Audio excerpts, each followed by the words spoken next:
Water Reporter has configured a data source for you where you will add your monitoring data. The same data source will be used by all participating classes. This means that you'll be able to see and export data from all participating projects. Let's take a look at what is in your data source. In this module, we will learn how to set up our stations and review the parameters available for you to use. As previously mentioned, all of the participants will be using the same data source in Water Reporter. This is a relational database, which means that there are multiple different components that link together. In this situation, the site ID will link together the information on the site as well as all of the reading information that you will collect. We will be setting up stations. Each of your stations needs a unique reference to serve as the station name, and this should be something that's pretty relatable to you and your students. You'll also need a station ID. We recommend using your school abbreviation and a number series. Finally, you'll need to have your coordinates in decimal degrees ready to input. As previously mentioned, the data source has come pre-configured with a list of parameters. There are both quantitative and qualitative parameters that you can select. The quantitative parameters require numerical readings, and these are easier to analyze. The qualitative parameters are all coordinated as yes/no fields, and they can help you and your students collect observational data. This data invites less straightforward analysis, but can still give important information about your stream. Let's look at how we enter in this information.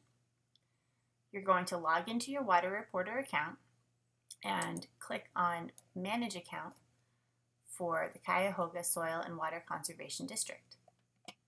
Then click on Data Source. From here, you will always select the Cuyahoga Soil Water Conservation School Water Quality Monitoring data source. You can either click on the title or click on the pencil icon to edit. Let's first add our stations. Before you can enter any data, you'll need to include your stations in the master list. To add your station, click the plus circle in the upper right-hand corner. Here we are going to start by adding that really critical station ID, the name, and a quick description. Then we will take our coordinates and enter them into the latitude and longitude field. As you scroll down, you can see that the point is now indicating the location where that station will be located.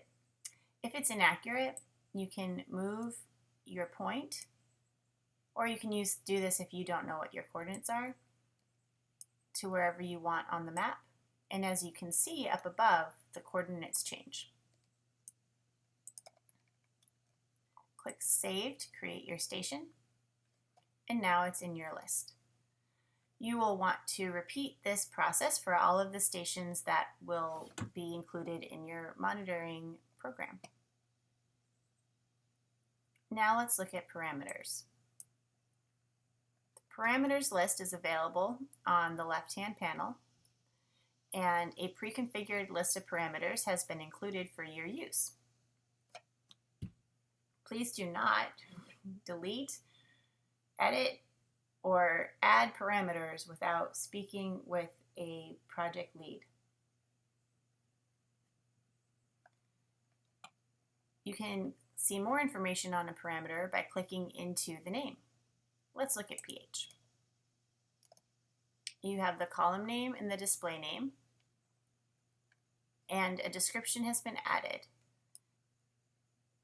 The description includes a detail about what pH is, as well as some different information about who and what collects it. In this case, pH doesn't have a unit, so the unit field is blank. We have additional fields that you'll be filling out if you choose to select any qualitative fields or if you are just inputting data. And these qualitative fields are available in the form page. So you can see what those fields are here. The lists have also been added to the training manual so that you can reference these without having to rewatch this video. As previously mentioned, please do not edit the instruction fields or the information that's provided here.